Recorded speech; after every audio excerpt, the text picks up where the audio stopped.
Hello दोस्तों, मैं मनीष कुमार आपके अपने यूट्यूब चैनल मनीष कुमार चौधरी में आप सबका हार्दिक स्वागत और अभिनंदन करता हूं। जैसा कि पिछले वीडियो में हमने पढ़ा था, जो लोक डांस है हमारे राजस्थान के जो प्रसिद्ध है उनके बारे में चर्चा की थी। और आज हम एक टॉपिक पर चर्चा करेंगे। उस टॉपिक का नाम है लोक कला, जो अपने नाम में ही स्पष्ट है कि लोगों के द्वारा एक कलात्मक आकृतियाँ या ऐसी कला प्रस्तुत की जाती है जिसको देखने के लिए जो राजस्थान सुप्रसिद्ध है। इसके लिए आइए इस लोक कला टॉपिक पर चर्चा करते हैं।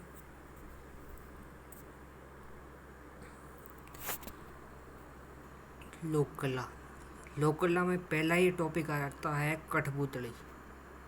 कठपुतली यह लकड़ी से बनाई जाती है। कठपुतली लकड़ी से बनाई जाती है। नट व भाट कठपुतली नचाने का कार्य करते हैं। नट व भाट जाति कठपुतली नचाने का कार्य करता है। प्रसिद्ध कठपुतलियों के नाम है, पहला है अमर सिंह राठौड़, दूसरा है पृथ्वीराज संयोगिता, तीसरा है सिंहासन बत्तीसी। कठपुतलियों का प्रशिक्षण भारतीय लोक कला मंडल, जो कि उदयपुर में एक संस्था बनाई गई है, उनको ये इनका प्रशिक्षण प्रदान किया गया है। इस भारतीय लोक कला मंडल की स्थापना 1952 ईस्वी में देवीलाल सामर ने की थी। कठपुतली संग्रहालय बागौर की हवेली, जो कि उदयपुर में है, वहाँ पर स्थापित किया गया है। कठपुतली या पुतल समारोह जयपुर में मनाते हैं। कठपुतली के फट या पुरानी होने पर इसे जल में प्रवाहित किया जाता है। कठपुतली के फट या पुरानी हो जाने पर इसे जल में प्रवाहित कर दिया जाता है। आइए अगले प्रश्न की ओर रुख करते हैं।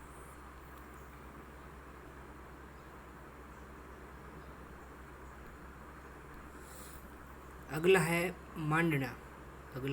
मांडना। जमीन पर विभिन्न रंगों से बनाए जाते हैं, जिसे मांडना कहते हैं। इसे रंगोली व चौकपूर्णा भी कहते हैं। किसे? मांडना को। मांडना में पहला है सातिया या स्वास्तिक मांडना। बच्चा जन्म होने पर यह बनाया जाता है।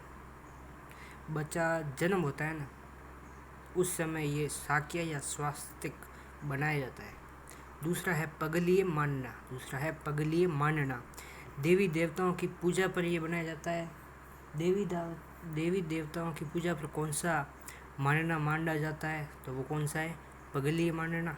और बच्चा जन्म होने पर कौन सा मांडना मांडा जाता है, तो वो कौन सा है? सातिया या स्वास्तिक।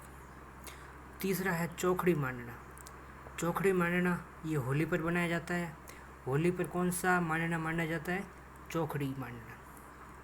शुभ कार्यों, त्योहार, विवाह, बच्चा जन्म लेने पर, देवी देवताओं की पूजा पर मांडना मांडा जाता है।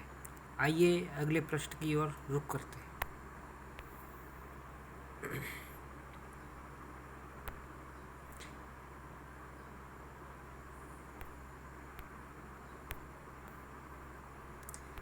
तीसरा है मेहंदी मांडना। शुभ कार्य, विवाह, राती जगह, त्योहार आदि पर मेहंदी लगाने का रिवाज है। शुभ कार्य में, विवाह में, राती जगह में, त्योहारों में मेहंदी लगाने का रिवाज है। यह सुहाग का एक प्रतीक मानी जाती है। किसे? मेहंदी को सुहाग का प्रतीक माना जाता है। बिस्सा जाति की महिलाएं आजीवन मेहंदी नहीं लगाती है। यह इम्पोर्टेंट है, इसे अवश्य ध्यान रखें। कौन सी जाति की महिलाएं आजीवन मेहंदी नहीं लगाती, तो वो कौन सी जाति की महिला है? बिस्सा जाति की महिला है। मेहंदी जो कि सोजत पाले की प्रसिद्ध है। मेहंदी लगाने की परंपरा जयपुर की प्रसिद्ध है। जयपुर के मोहनलाल चौहान को अब मेहंदी मैन उपनाम से भी जाना जाता है। किसे? मोहनलाल चौहान को मेहंदी मैन की उपाधि दी जाती है। अब चौथा मानना है गोदना। शरीर पर सुई, बबूल के कांटे आदि से पौराणिक काल से विशेषकर आदिवासियों में विभिन्न आकृतियां, नाम आदि गुदवाने की परंपरा है। ये गोदना हमारे शरीर पे, हाथों में, पैर पे, पेट पे या कहीं पर भी ये निशान बनाए जाते हैं, जो कि सुई से, बबूल के कांटे से आदि से पौराणिक काल से ये मानने का रिवाज है। जो पहले तो ये सुई या बबूल कांटे से बनाए जाते थे, अभी तो तरह तरह की मशीनें जो कि आ गई है, उससे भी गुदवाने का रिवाज है। आइए अगले प्रश्न का रुख करते हैं।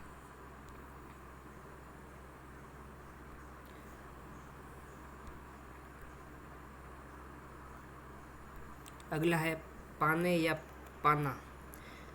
पाने या पाना कागज़ के बने होते हैं जिन्हें दीवार पर चिपकाया जाता है। ये पाने कागज़ के बने होते हैं जो दीवार पर चिपकाए जाते हैं।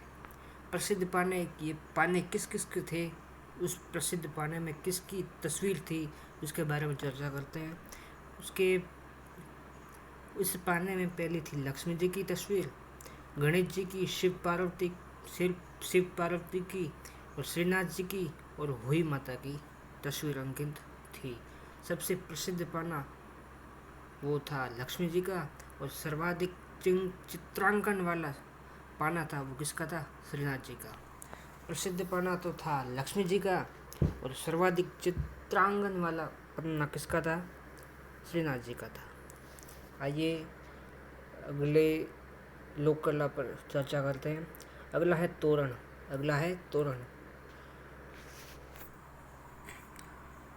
लकड़ी का बना होता है तोरण।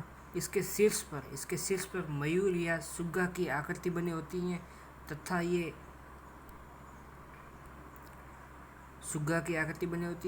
ये नीचे चिड़ियों की आकृतियाँ भी बनी हैं। विवाह पर वधू पक्ष के घर के मुख्य द्वार पर तोरण लगाया जाता है, जो कि सभी को पता ही होता है। तलवार, नीम की डाली व गोटे लगे लकड़ी से तोरण मारने का रिवाज है। किसमें, तोरण लोक कला में। आइए अगले प्रश्न की ओर रुख करते हैं।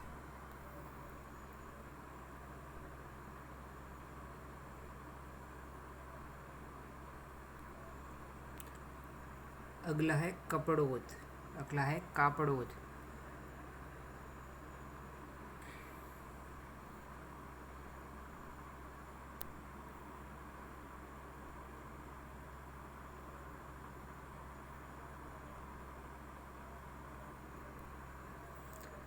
कापड़ोद।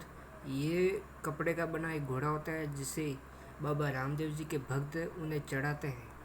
कापड़ोद मतलब एक कपड़े का बना हुआ घोड़ा होता है जिसे बाबा रामदेव के भक्त उन्हें चढ़ाते हैं। ये पोखरण जैसलमेर का प्रसिद्ध है। अब 8वां है मामा जी के घोड़े जो कि हरजी गांव जालोर का प्रसिद्ध है। इसमें मिट्टी की अश्वारूढ़ मूर्तियाँ जो लोक देवताओं की होती है बनाई जाती है। ये मामा जी के घोड़े हरजी गांव जालोर के प्रसिद्ध है। इसमें अनेक प्रकार की मामा जी की मिट्टी की मूर्तियाँ बनाई जाती है जो देवी देवताओं की होती है। अब 9वां है घोड़ा बावसी। ये मिट्टी का बना एक घोड़ा होता है। ग्रासिया जाति के लोग अपने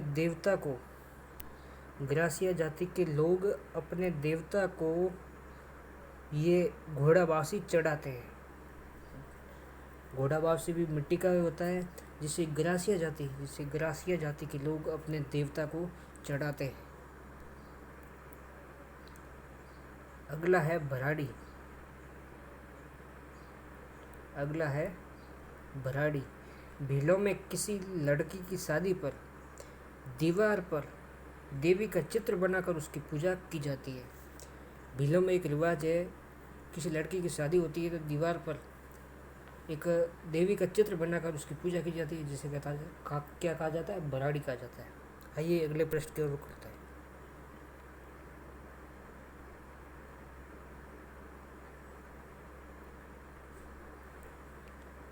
अगली है लोक कला है वो फड़ है। अगली कौन सी लोक कला है, फड़ है, जो कि अति महत्वपूर्ण है। इससे कई सवाल एग्जाम में पूछे गए और आगे भी पूछे जा सकते हैं। आइए इस फड़ पर चर्चा करते हैं। फड़ शब्द पट से बना होता है जिसका शाब्दिक अर्थ कपड़ा होता है। इसमें सफ़ेद कपड़े पर लाल रंग से फड़ का निर्माण किया जाता है। इसमें किसी लोक देवता के समस्त जीवन वृत्तांत को चित्रों के माध्यम से प्रदर्शित किया जाता है। इसमें फड़ में क्या होता है कि ये इसका अर्थ होता है कपड़ा से। इसमें सफ़ेद कपड़े पर लाल रंग से फड़ का निर्माण किया जाता है। इसमें किसी लोक देवता की समस्त जीवन वृत्तांत की चित्रों के माध्यम से उस कपड़े पर प्रिंट की जाती है। मनोती पूर्ण होने पर फड़ का वाचन करवाया जाता है। मनोती पूर्ण होने पर फड़ का वाचन किया जाता है। फड़ का वाचन भोपा व भोपण करते हैं। फड़ का आकार होता है 30 × 5 फीट व 24 × 5 फीट होता है। शाहपुरा भीलवाड़ा का जोशी परिवार फड़ बनाने के लिए प्रसिद्ध है। इस परिवार के शिवलाल जोशी, श्रीलाल जोशी, पार्वती जोशी व कल्याणमल जोशी व गोपालमल जोशी प्रसिद्ध फड़ चितेर हैं। ये चितेर हैं। राजस्थान की पहली महिला फड़ चितेरी पार्वती जोशी है। राजस्थान की पहली महिला फड़ चितेरी कौन है? पार्वती जोशी है। फड़ के फट जाने पर या पुरानी हो जाने पर इसे पुष्कर झील में प्रवाहित करते हैं, जिसे क्या कहा जाता है? फड़ को ठंडा करना कहा जाता है। फड़ को ठंडा करना अर्थात कि फड़ को पुरानी या फट जाने पर इसे पुष्कर झील में प्रवाहित किया जाता है, जिसे फड़ को ठंडा करना कहलाता है। आइए अगले प्रश्न की ओर रुख करते हैं।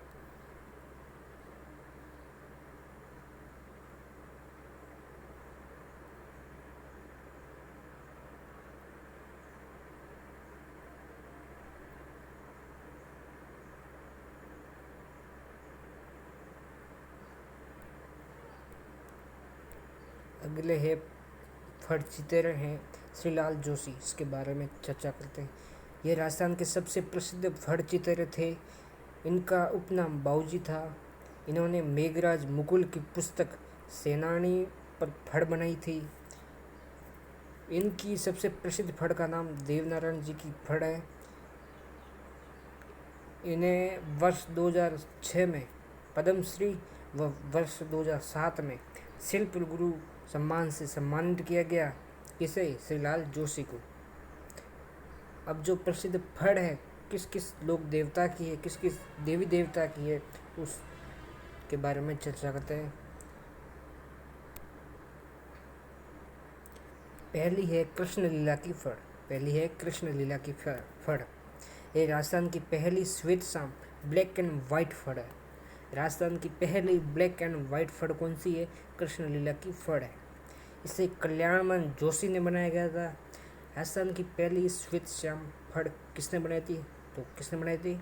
कल्याणमल जोशी ने बनाई थी। इस फड़ को दिल्ली में प्रधानमंत्री के निवास स्थान, इस कृष्ण लीला की फड़ को दिल्ली में प्रधानमंत्री के निवास स्थान का जो नाम अभी नया रखा है 7 लोक कल्याण मार्ग पर लगा दिया गया है। किस फड़ को? कृष्ण लीला की फड़ को। ये इम्पोर्टेंट है, याद रखना। अब दूसरी है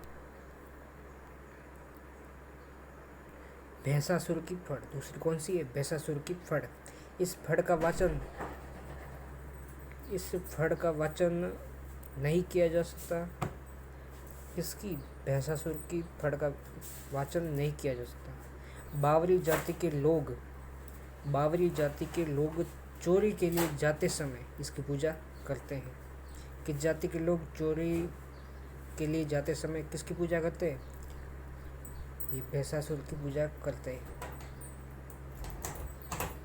आइए अगली फड़ के बारे में चर्चा करते हैं। अगली है रामदल्ला व कृष्णदल्ला की फड़। इस फड़ का वाचन भाट जाति के भोपे करते हैं। इसमें किसी भी वाद्य यंत्र का प्रयोग नहीं किया जाता है। बाकी सब में फड़ में वाद्य यंत्र का प्रयोग किया जाता है और रामदल्ला व कृष्णदल्ला की फड़ में किसी भी वाद्य यंत्र का प्रयोग नहीं किया जा सकता। इसमें राम व कृष्ण को किसी लोक गाथा के साथ संबंधित करके बताया गया है। किसमें? रामलला व कृष्ण लीला की फड़ में। आगे है सबसे प्रसिद्ध और सबसे प्राचीन और सबसे लंबी और सबसे छोटी, वो है देवनारायण जी की फड़। आइए इस बारे में, फड़ के बारे में चर्चा करते हैं। ये राजस्थान की सबसे प्राचीन फड़ है, सबसे लंबी फड़ है, सर्वाधिक चित्रांकन वाली फड़ है, सबसे छोटी 2x2 सेंटीमीटर की फड़ है। इसका वाचन गुर्जर जाति के भोपे करते हैं। इसमें मुख्य वाद्य यंत्र जंतर होता है। 1992 में 5 रुपये का डाक टिकट इस फड़ पर जारी किया गया था। ये महत्वपूर्ण है देवनारायण जी की फड़, जो कि सबसे प्राचीन भी है और सबसे लंबी भी फड़ है और सर्वाधिक चित्रांकन वाली भी फड़ है, सबसे छोटी भी है और इस पर डाक टिकट भी जारी किया गया। आइए अगले पृष्ठ की ओर रुख करते हैं।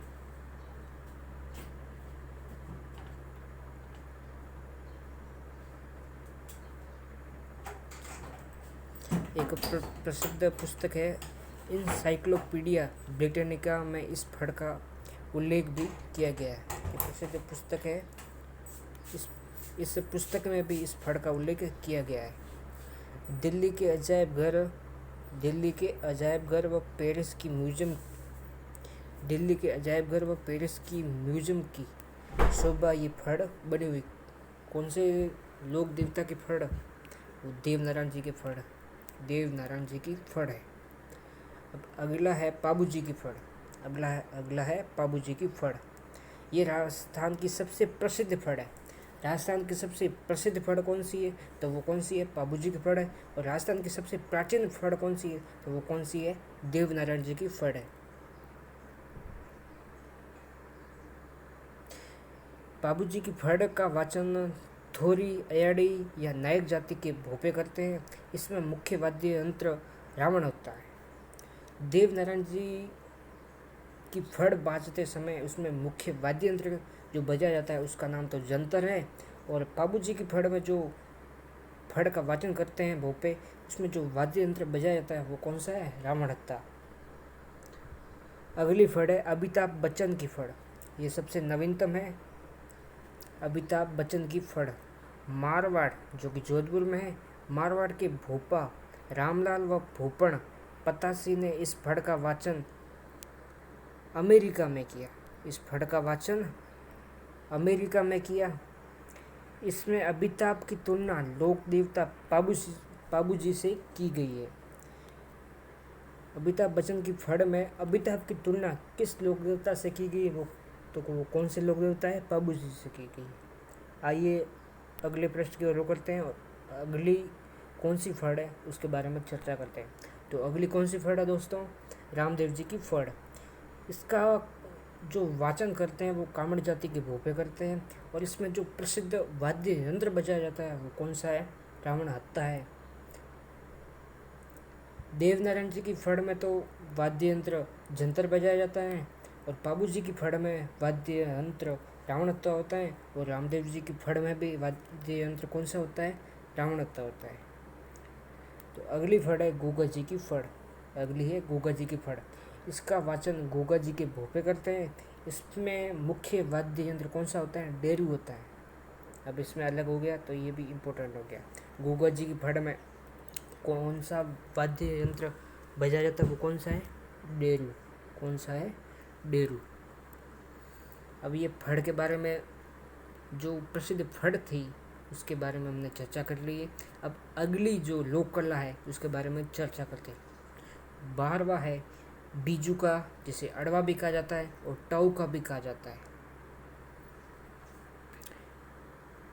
ग्रामीण क्षेत्रों में खेत में पशु पक्षी से खेत के नुकसान को बचाने हेतु एक आदमी जैसी आकृति लगाई जाती है, जिसे क्या कहा जाता है?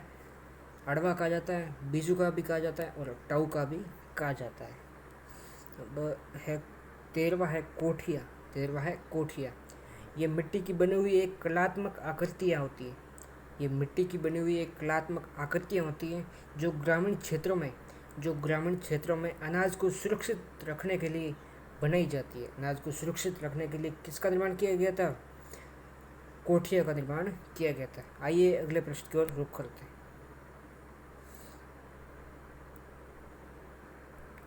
अगला 14वां है सोहरिया। अगला है सोहरिया। ये मिट्टी की बनी हुई एक कलात्मक आकृति होती है जिसका उपयोग ग्रामीण क्षेत्रों में भोजन को सुरक्षित रखने के लिए किया जाता है। किससे? सोहरिया का निर्माण। मिट्टी की एक कलात्मक आकृति बनाते हैं जो ग्रामीण क्षेत्रों में भोजन को सुरक्षित रखने के लिए निर्माण किया जाता है। किसका? सोहरिया का। अब 15वां है लोक कला है, वो है ढूमले। कागज़ की लुगदी बनाकर इसका निर्माण किया जाता है। ग्रामीण क्षेत्रों में भोजन को परोसने व भोजन सामग्री रखने में इसका उपयोग किया जाता है। किसका? ढूमले का। 16वां है पात्र या तिपण्णी। श्वेतांबर जैन साधुओं के लकड़ी के बने हुए पात्र होते हैं। ये पिपाड़ जोधपुर के प्रसिद्ध है। क्या? पात्र और टिप्पणी लोक कला। 17वां है ओका नोका गुना। व्याधि निवारण के लिए ग्रामीण क्षेत्रों में गोबर से बनाकर उसकी पूजा की जाती है। व्याधि निवारण के लिए ग्रामीण क्षेत्रों में गोबर से बनाकर इसकी पूजा की जाती है। ये एक प्रकार की बीमारी से बाहर निकलने के लिए, मतलब बीमारी से बचने के लिए एक गोबर से बनाकर इसकी पूजा की जाती है। ओका नोका गुना। विशेषकर चेचक के निदान हेतु इसकी पूजा की जाती है। किसकी? ओका नोका गुना। मतलब किसकी? गोबर से एक ग्रामीण क्षेत्र में गोबर से एक बनाकर पूजा की जाती है। आइए अगले लोक कला पर टिप्पणी करते हैं। अगली है 18वां है हीड़। ये मिट्टी का बना हुआ दीपक जैसी आकृति का बना होता है। दीपावली पर इसके पूजन के पश्चात अपने परिजनों से आशीर्वाद लेने का रिवाज है। हीड़ जो एक मिट्टी का बना होता है, दीपक जैसी आकृति का बना होता है। दीपावली पर इसके पूजन के पश्चात अपने परिजनों से आशीर्वाद लेने का रिवाज है। दीपावली पर ईड़ का पूजन कर लिया, उसके बाद में अपने परिजनों से आशीर्वाद लेने का रिवाज है। अब 19वां है मोड़ या माटे। ये मिट्टी के बने हुए बड़े बड़े मटके होते हैं। ये मेड़ता नागौर के प्रसिद्ध है। मोड़ या माटे मिट्टी के बने हुए बड़े बड़े मटके होते हैं जो कि मेड़ता नागौर के प्रसिद्ध है। राजस्थान में मटके व सुराही रामसंत बीकानेर के प्रसिद्ध है। 20वां है थापे। अपने हाथों की अंगुलियों से दीवार पर बनाए जाते हैं। क्या? थापे अपने हाथों की अंगुलियों से दीवार पर बनाए जाते हैं।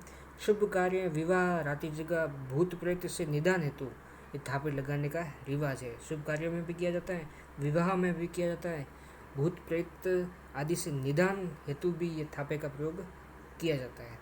यह मेहंदी, हल्दी, रोली, घी या गोबर आदि से लगाए जाते हैं। क्या? थापे। आइए अगले प्रश्न की ओर रुख करते हैं।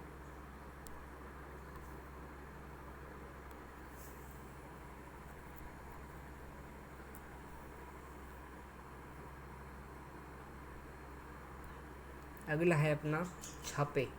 ये भी लकड़ी के बने होते हैं। इसमें क्या किया जाता है? वस्त्र पर ठप्पा मारकर इसे विभिन्न आकृतियाँ बनाई जाती है। कोई वस्त्र ले जाता है और इस पर ठप्पा मारकर इसकी विभिन्न आकृतियाँ बनाई जाती है। किसमें? छापे में। अब 22वां है बटे बड़े। गोबर के कंडों, जैसे साणे कहा जाता है, को वर्षा से सुरक्षित रखने हेतु इनको ढेर लगाकर गोबर से लेप दिया जाता है, जिसे क्या कहा जाता है? बटे बड़े। एक गोबर का ढेर बनाया जाता है जो कि बारिश होती है उससे सुरक्षित रखने के लिए उस गोबर के कंडों के ऊपर एक लेप लगाया जाता है गोबर से, उसको क्या कहा जाता है? बटे बड़े कहा जाता है। अब 23वां है व्हील। 23वां है कौन सा है? व्हील। ये मिट्टी की बनी हुई एक महल जैसी आकृति होती है। ये मिट्टी की बनी हुई एक महल जैसी आकृति होती है जिसमें ग्रामीण क्षेत्र में छोटी मोटी वस्तुओं को रखा जाता है। 24वां है चौपड़े। 24वां है चौपड़े। ये लकड़ी के बने होते हैं। इसमें पूजन सामग्री को रखा जाता है। किसमें? चौपड़े में। अब 25वां है बाजोट। 25वां कौन सा है? बाजोट। ये लकड़ी की बनी होती हैं जिस पर पूजा की थाली व भोजन की थाली रखी जाती है। किस लोक कला में पूजा की थाली व भोजन की थाली रखी जाती है जो कि लकड़ी की बनी होती है? वो कौन सी लोक कला है? बाजोट है। बाजोट। आइए अगले प्रश्न की ओर रुख करते हैं।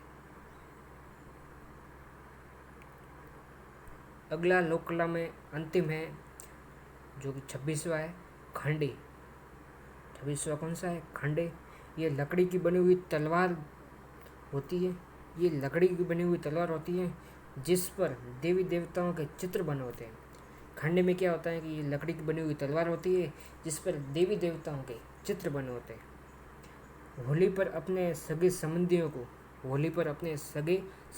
को ये खंडे भेजने का रिवाज है। होली पर अपने सगे संबंधियों को ये खंडे भेजने का रिवाज है। तो दोस्तों, अभी तक हमारे चैनल को सब्सक्राइब नहीं किया तो सब्सक्राइब करें, लाइक करें, शेयर करें और कमेंट ज़रूर करें कैसा लगा हमारा वीडियो। और दोस्तों, जो कि पहले हमने पढ़ा था पिछले वीडियो में लोक कला, लोक नृत्य, और आज इस वीडियो में हमने लोक कला जो महत्वपूर्ण थे वो हमने पूरी कर लिए। और अगले वीडियो में चर्चा करेंगे इतिहास के बारे में। राजस्थान का इतिहास जो कि सबसे प्रसिद्ध था उसके बारे में चर्चा करेंगे अगले वीडियो में। तो दोस्तों, आज के लिए बस इतना ही। जय हिंद साथियों।